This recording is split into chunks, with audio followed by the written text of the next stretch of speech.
Assalamualaikum warahmatullahi wabarakatuh.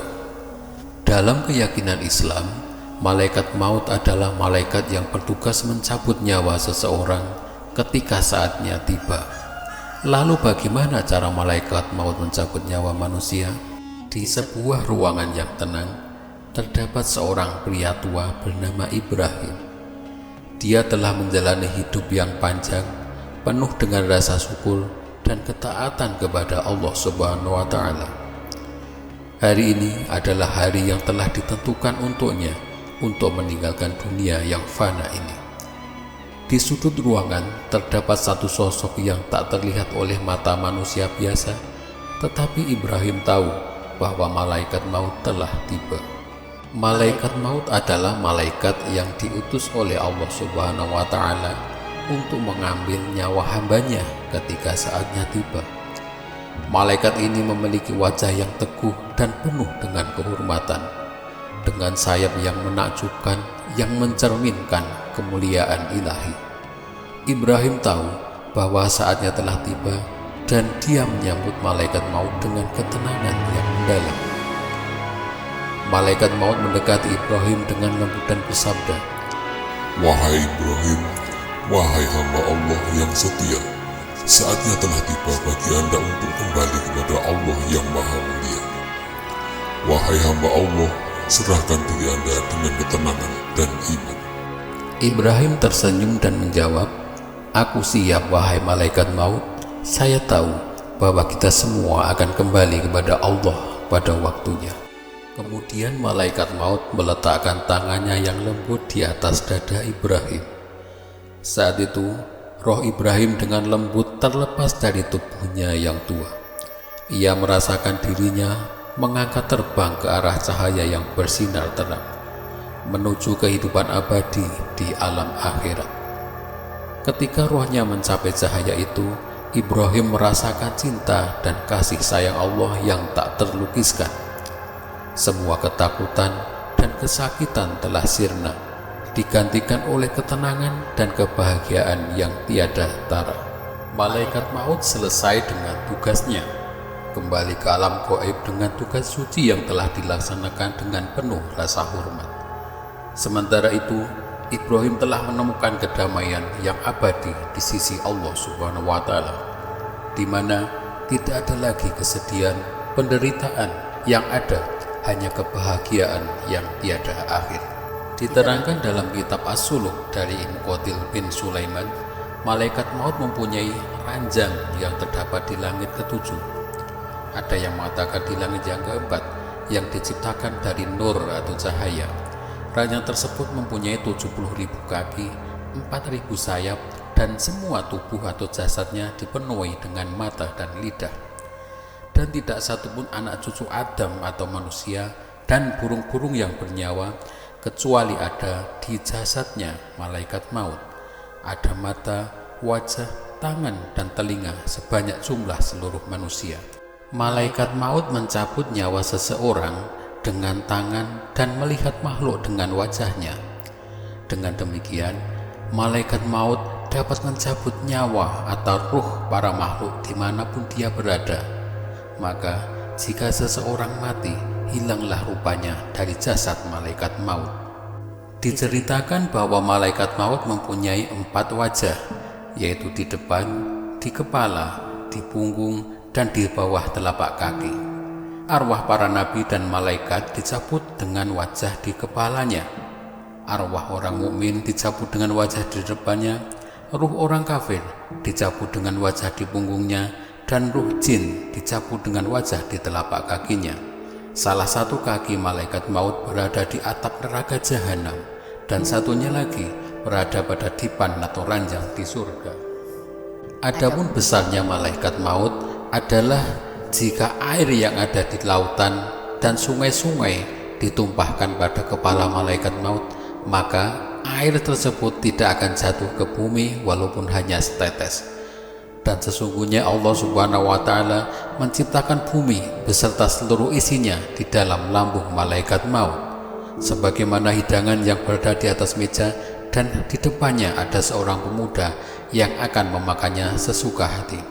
Maka seperti itulah malaikat maut membolak-balik semua makhluk yang ada di dunia, bagaikan manusia membolak-balikkan uang logam. Diceritakan bahwa malaikat maut tidak pernah turun ke bumi, kecuali waktu mencabut nyawa para nabi dan rasul. Dia mempunyai wakil untuk mencabut ruh binatang buas dan binatang melata. Diceritakan bahwa jika Allah Subhanahu wa Ta'ala ingin merusak makhluk, maka cukup membinasakan mata yang ada pada jasad malaikat maut dan binasalah semua makhluk.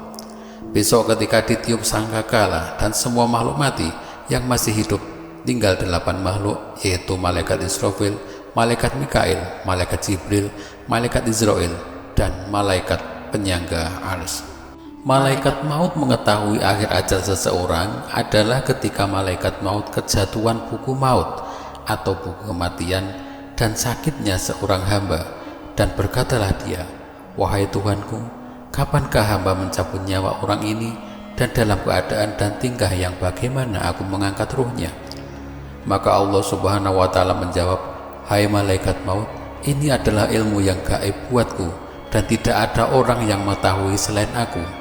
Tetapi aku akan memberitahu tanda-tanda waktu ajal seseorang, yaitu ketika datang malaikat yang menjaga jasad dan amal seseorang datang kepadamu dan berkata, 'Telah sempurnalah nafas si fulan,' dan malaikat yang diserai rezeki dan amalnya berkata, 'Telah sempurnalah rezeki dan amalnya.' Jika orang tersebut termasuk orang yang beruntung, maka namanya tertulis dengan jelas dalam buku yang ada pada malaikat maut dengan tulisan yang dikelilingi oleh cahaya yang sangat putih. Dan jika orang tersebut adalah orang-orang yang celaka, maka namanya tertulis dengan jelas berwarna hitam. Ilmu pengetahuan malaikat maut belum sempurna untuk mencabut nyawa, sehingga jatuh padanya daun dari pohon yang berada di bawah arsy, yang pada daun tersebut tertulis nama orang yang akan dicabut nyawanya. Diriwayatkan dari Ka'ab al-Ahbar, sesungguhnya Allah Subhanahu wa Ta'ala menciptakan pohon di bawah arsy yang mempunyai daun sebanyak bilangan makhluk Allah, dan ketika sampai ajal seseorang, maka 40 hari sebelum ajal orang tersebut, maka jatuhlah daun pada tempat malaikat maut atau malaikat Israel alaihissalam. Dan tahulah malaikat Israel bahwa dia diperintah untuk mencabut nyawa pemilik daun tersebut, maka di langit dia sudah dinamai mayat, tapi masih hidup di atas bumi selama 40 hari. Diceritakan bahwa malaikat Mikail pun turun kepada malaikat maut dengan membawa buku dari sisi Allah yang di dalamnya tertulis nama orang yang telah diperintah mencabut nyawanya, serta tempat dan sebab mencabut nyawa orang tersebut.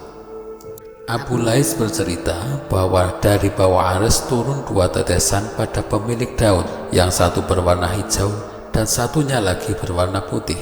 Jika yang jatuh itu berwarna hijau, maka diketahui bahwa orang itu akan celaka, dan jika yang jatuh berwarna putih, maka orang tersebut adalah orang yang beruntung.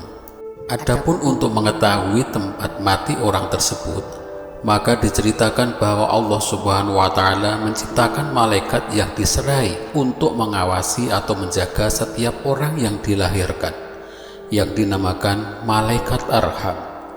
Maka ketika Allah menciptakan kelahiran seseorang, ia memerintahkan malaikat arham untuk memasukkan pada sperma yang ada dalam rahim ibunya tanah atau debu dari bumi yang akan menjadi tempat mati orang tersebut.